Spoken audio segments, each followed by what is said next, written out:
Right now by Senator Rand Paul of Kentucky. He's a member of the Foreign Relations Committee. Thank God you're on that committee. Let me ask you, what does Dick Cheney push this guy for? He's an oil guy with Halliburton. Now he's pushing a fellow oil guy. The neocons got their arms around Tillerson already. What's going on here? Why has he got the love of Cheney, the hawk? Well, I just hope he didn't get a friendship award from Dick Cheney. That might be a problem. But, you know, I'm keeping an open mind on Tillerson. I want to know what his worldview is more than where he's traveled or who he knows. And I think it may be overblown. I mean, he's made deals in many, many countries. You know, some award, you know, I don't know that this means that he's skiing and fishing with Putin. They got some award. So let's hear at least a little bit about what his worldview is. Does he believe in intervention ad nauseum in the Middle East? Does he believe in regime change, nation building? You know, some of the things that I've been encouraged about Donald Trump, we haven't agreed on some things, but I have been encouraged that he thinks that regime change in the Middle East hasn't made us safer or more secure, that he hasn't been for nation building, regime change, and he thinks I honestly believe he's learned the lesson that the Iraq War didn't help us as a country. Well, I know who hasn't learned his lesson because it's who he is essentially, and that's John Bolton. That guy won't quit. His desire for power and to wheedle his way into every Republican administration is relentless. The neocon network helps him. Here he is, John Bolton, the man NBC reports as being, I love this phrase, actually I hate it, eyed for Deputy Secretary of State, has advocated for bombing Iran. Here he was just last year. This is Bolton. Just as Israel twice before has struck nuclear weapons programs in the hands of hostile states, I'm afraid, given the circumstances, that's the only real option open to us now. Right now, or are you saying leading into the future? No, I would have done this 5 or 6 years ago because the earlier you strike, the more damage you can do. Oh, my God. Bolton on Fox, an unbelievable combination. That was a strong booster. Of course, he was of the Iraq invasion, still is. In 2002, Bolton peddled bad information about that country's weapons program. Quote, we are confident, he said at the time, that Saddam Hussein has hidden weapons of mass destruction and production facilities in Iraq. Well, last May, Bolton continued to defend the invasion. That's last month, telling the Washington Examiner, a conservative newspaper, I still think the decision to overthrow Saddam was correct. I love the way it's so prissy, correct. He echoed that sentiment as recently as yesterday. Here we go. I was a member of George W. Bush's administration. He supported the Iraq War. Of course I supported the Iraq War. I've written on the subject, some people would probably say endlessly, about what the lessons are to be learned from it.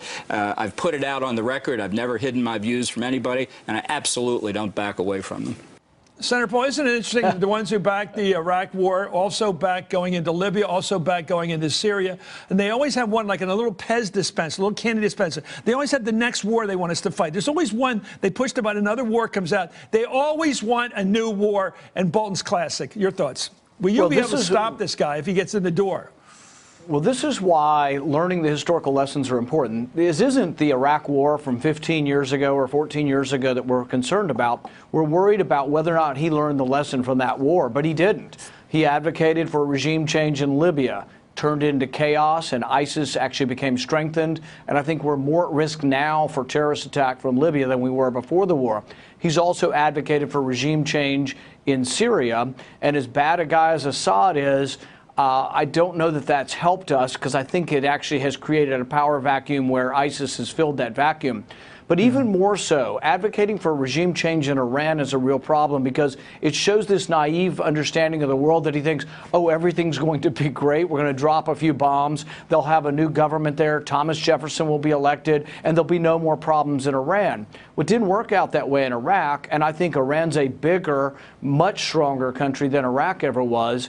And I don't think he's learned any of the lessons of the Iraq War, and he wants to reinstitute a new war in Iran. So, no, I think this person, John Bolton, should never have any position in the State Department. I will vote no, and I hope my vote will be the deciding vote to keep him out of the State Department. Well, maybe we put him out on point in the next conflict. He'll change his mind, make him go out in front. Anyway, Senator Rand Paul, one last thought. Do you think there's any possibility that if we do establish a working relationship with Vladimir Putin in Syria, that somehow we can perhaps partition the country, put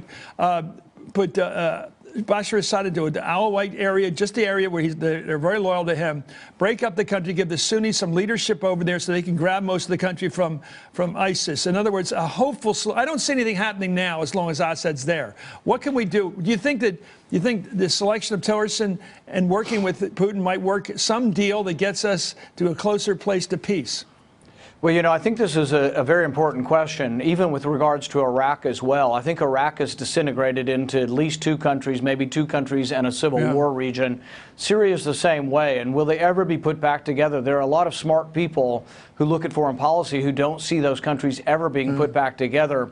The Kurds are advocating for their own country. Joe Biden, many years ago, and he and I don't agree on everything, but he did talk about dividing Iraq probably 15 years ago. The Turks ruled it from the Ottoman Empire with different provinces. So I think it should be entertained. And actually, I'm supportive of the Kurds. They've fought the best and the hardest. I'm supportive of them having their own homeland. They seem to be good allies and friends of ours. And in fact, I think they would actually do more for liberating us from ISIS if we were giving weapons directly to them and not sending the weapons through Baghdad. What ultimately worked in Europe, we divided Europe up, we divided the Balkans up and Yugoslavia up, and sometimes people live better when they divorce from each other and they don't have to deal with each other every day. Anyway, thank you, Senator Rand Paul, for coming on tonight. Well, I agree with you. I hope we can stop Bolton. Hey there, I'm Chris Hayes from MSNBC. Thanks for watching MSNBC on YouTube. If you want to keep up to date with the videos we're putting out, you can click subscribe just below me or click over on this list to see lots of other great videos.